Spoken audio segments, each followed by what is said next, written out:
ما تحت الاسباب جو چیزیں ہوتی ہیں انسان انسانوں سے اس میں مدد مانگتے ہیں. مطلب کہتے ہیں یار آپ مجھے $10 دے دیجیے, آپ مدد کر دیجیے, یار آپ ذرا مدد کی مجھے کھانا کھلا دیجیے, یار آپ ذرا مدد کر دیجیے, مجھے وہاں تک ڈراپ کر دیجیے. یہ ما تحت الاسباب ہیں کہ دنیا کے اندر دار الاسباب میں اللہ نے اسباب قائم کر رکھے ہیں, ان اسباب کے تحت ایک دوسرے کی مدد ہوتی. تو ما تحت الاسباب جو چیزیں اس میں بندہ بندے سے مدد مانگ سکتا ہے اور مانگتا ہے. ما فوق الاسباب جو مدد چیزیں ہوتی اس میں مدد نہیں مانگ سکتا, اس میں اگر غیر سے مدد مانگی تو یہ شرک ہے. مثلا دوا کے لیے آپ فارمیسی جا کے دوا تو مانگ سکتے ہیں کہ یار وہ ٹینال دے دی, سر میں بہت درد ہے, لیکن درد کی شفا نہیں مانگ سکتے. شفا اللہ سے مانگنی, یا اللہ میری بیماری کو شفا دے دے, یا اللہ میری بیماری کو شفا دے دے, یا اللہ مجھے صحت دے دے. صحت کے اسباب تو آپ مانگ سکتے ہیں کہ آپ دوائی دے دیں, ڈاکٹر صاحب آپ ذرا دیکھیے. صحت کے اسباب آپ مانگ سکتے ہیں, صحت نہیں مانگ سکتے. آپ ڈاکٹر سے کہیں ڈاکٹر صاحب آپ مجھے صحت دے دیجیے, فارمیسی والے کہیں آپ مجھے شفا دے دیجیے. یہ شرک, کیونکہ یہ ما فوق الاسباب ہیں. تو یہ ما فوق الاسباب چیزیں اس کے بارے میں کہہ رہے ایاک نستعین, ان میں ہم تجھی سے مدد مانگتے ہیں, کسی اور سے نہیں مانگتے ہیں. ہم نے شفا مانگنی تجھ سے مانگیں گے, صحت مانگیں گے تجھ سے مانگیں گے, بچہ مانگے تجھ سے مانگیں گے, اولاد تجھ سے مانگیں گے. ہاں اولاد کے اسباب دنیا میں اختیار کریں گے اور اسباب اختیار کریں گے, لیکن اولاد اللہ سے مانگے, اللہ اب بچہ دے دے. ہم کسی پیر فقیر سے نہیں کہیں گے پیر صاحب آپ بچہ دے دیں, پیر صاحب بچہ دے دیں. یہ شرک ہو گیا, کیونکہ بچہ دینا اولاد دینا اللہ کے ہاتھ میں ہے, بندے کے ہاتھ میں نہیں. کیونکہ اللہ کے ہاں لکھا ہوا ہے کس کو کب پیدا کرنا ہے, کب مارنا ہے. انسان کے اختیار میں نہیں ہے. بچے پیدا کرنا انسان کے اختیار میں نہیں ہے.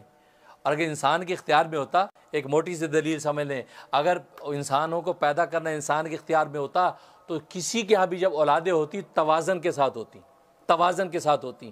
توازن کا مطلب یہ کہ کوئی بھی بے اولاد نہ ہوتا. پہلی بات تو یہ, کوئی بھی بے اولاد نہ ہوتا.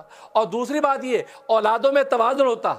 2 بیٹے تو 2 بیٹیاں ہوتی, 3 بیٹے ہو گئے تو 3 بیٹیاں ہوتی, 4 بیٹے ہو تو 4 بیٹیاں ہوتی, توازن کے ساتھ ہوتی.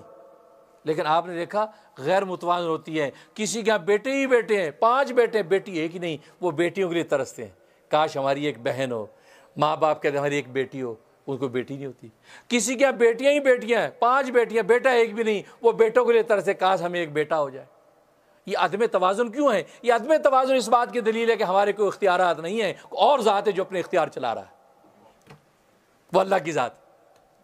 لہذا کسی کا 3 بیٹیاں تو 1 بیٹا ہے, کسی 4 بیٹے تو 2 بیٹیاں ہیں.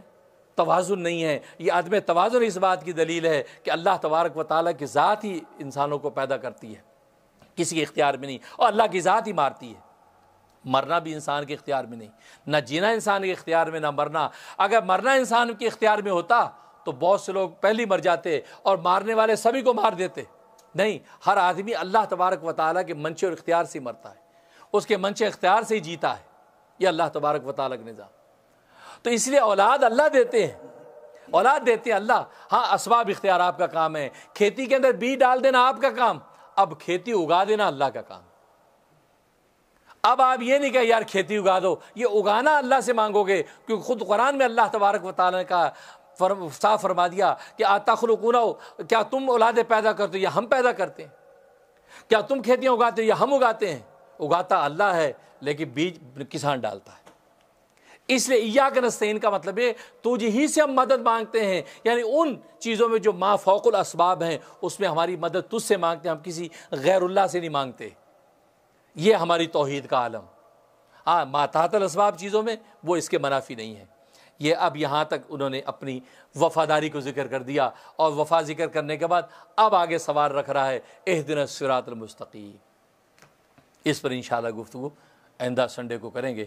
اللہ سے دعا ہے کہ اللہ تبارک و تعالی عمل کرنے کی توفیق عطا فرمائے, اور ہمیں قرآن کریم کے لطائف و معارف اور حقائق سے جو مالا مال فرمائے. ربنا تقبل منا انک انت السمیع العلیم وتب علینا انک انت التواب الرحیم. اللهم انا نسألك العفو والعافیة في الدنيا والآخرة. اللهم انا نسألك الهدى والتقى والعفاف والغنى. یا اللہ اپنے کرم سے قرآن کریم کے علوم کی حقیقت ہمیں عطا فرما, قرآن کے ساتھ خاص شغف اور محبت عطا فرما. یا اللہ قرآن کریم کے تقاضے پر منشا پر عمل کرنے کی توفیق عطا فرما. سرکار دو عالم صلی اللہ علیہ وسلم کی سنت کی اتباع عطا فرما. یا اللہ کل پہلا روزہ ہے اور آج رات پہلی تراویح ہوگی۔ یا اللہ اپنے لطف و کرم سے پوری یا اللہ جاں فشانی کے ساتھ تراویح پڑھنے کی توفیق عطا فرما، قرآن سننے اور سنانے کی توفیق عطا فرما، اور کل کا روزہ جو ہے وہ پورے دل و جان سے رکھنے کی توفیق عطا فرما۔ اس طرح پورا رمضان یا اللہ ہم پر آسان فرما، یا اللہ دل و جان سے تیری خوب عبادت کرنے کی توفیق عطا فرما، عبادت کا سچا ذوق ہمیں عطا فرما، یا اللہ شیطان و نفس کے شر سے ہمیں محفوظ فرما، خزانہ غیب سے مدد فرما، یا اللہ ہم تمام حاضرین مجلس کو تو اپنی سچی محبت عطا فرما۔ اللہم انا نسألک الہدی والتقی والعفاف والغنی، اللہم انا نسألک العفو والعافیۃ فی الدنیا والآخرہ۔ یا اللہ جو درس دیا ہے اس درس کے اندر کوئی بھی کمی بیشی ہوگی اس کو معاف فرما، اور یا اللہ اس کو قبول و منظور فرما، اور یہ سلسلہ ہر اتوار کو انشاءاللہ ہم 2 بجے سے 3:30 بجے تک جاری رکھیں گے۔ یا اللہ اس کو جاری و ساری فرما، ہمیں استقامت عطا فرما، رمضان کی مبارک ساعتوں میں بھی اس درس کو جاری ساری فرما، اس کے بعد میں بھی اس کو جاری ساری فرما۔ ہم چاہ رہے اس انداز سے پورے قرآن کریم کی تفسیر ہو جائے، یا اللہ تیرے کلام کے ساتھ ایک تعلق پیدا ہو جائے۔ یا اللہ ہمیں استقامت و قوت عطا فرما، ہمیں ہمارے سینے کو علوم و معارف سے بھر دے، یا اللہ علم و حکمت ہمارے قلب پر نازل فرما، ہم تمام حاضرین مجلس کو پورا یا اللہ فیضیاب فرما۔ ربنا تقبل منا انک انت السمیع العلیم وتب علینا انک انت التواب الرحیم، وصلی اللہ تعالی علی خیر خلقہ محمد وآلہ واصحابہ اجمعین برحمتک یا ارحم الراحمین۔